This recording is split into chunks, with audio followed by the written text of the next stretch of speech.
What's up, everybody? It's Pizza from TimeToMix.com. I'm working on a mix right now, and I needed the piano to cut through. It's a pretty dense mix, and I really like the tone of the piano, so I didn't want to alter it too much. I just really needed it to sit in the mix a little bit better. So quickly, I'll show you what I did first. I did a little bit of EQ first, and I love the API 560 for piano. It's generally my go-to. If I'm in a studio with the hardware, I'll track through it. During mixdown, it's usually the first EQ that I will reach for, and most of the time, it ends up staying. It's really good at shaping sounds. And I love the 1 to 4K range, which is really nice for piano. So I put this on the piano first when I was really first starting to build the mix, and I liked the way this shaped it. So I didn't really want to alter this sound. I needed this sound to cut through the mix a little bit more. So the first thing I always do when I need more is I adjusted the fader. I pushed the fader up. And I do that first because I always prefer to do less. If I can make something sit better with just volume, I will always choose volume over EQ or compression any day of the week. But that didn't work. So I put it back down to where it was, found the level at which I thought it was good at, and then I needed to try something different. So again, I wanted to keep the sound the same. I just needed to cut through a little bit more. So I did something interesting. I used Wave's Trans-X Multi, which is a multi-band transient designer. It's a tongue twister. So I can literally affect the transients of certain frequency ranges.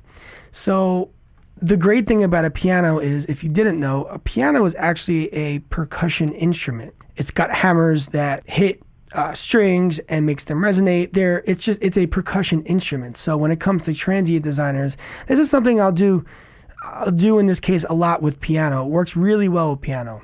So let me play for you how it sounds without it, and then let me put it in before I go any further. So this is without.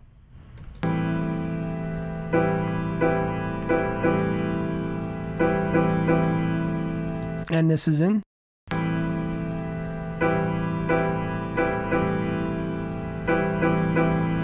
It's very, very slight. It's very hard to hear. I'm in headphones right now, mixing headphones, and it's hard to hear. And I'm actually going to exaggerate it so you can really hear, but let me explain quickly. Over here, what I'm doing is I am enhancing the transients between 1K and 8K. That to me is where the attack of a piano sits. So anytime I want to get a little bit more piano, a little bit more presence from a piano, you can try boosting the 1 to 8K range. In this case, I'm really trying to get the transients to cut through a little bit more. And over here, 64 to about 900, let's say, or it says it right here, to 880, what I'm doing is actually reducing the transients between these frequencies. So it looks like an EQ curve, but it's not EQing.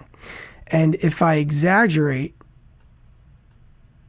that way you can at least hear what it's doing. Let's listen to it now. That's in, and that's out. You hear it out, and in. Now it's starting to distort. It's really overdriving it. But you hear what it's doing. It's introducing an EQ-like effect, but it's not actually EQing. Now if I undo it, get it back to where I had it, and the way I get my settings with this or with anything, I play it with everything in, and I adjust until I can suddenly hear it. Because again, this process is for getting it to be heard better. So I will adjust how much I like in the range until I think it sits right with the rest of the instruments. So quick tip, whenever you need something to cut through a little bit more, if nothing else is working and you don't want to change the sound by using EQ, try a transient designer and have it affect only the frequencies you need to hear more of. Thanks a lot, guys. Subscribe. I will be back.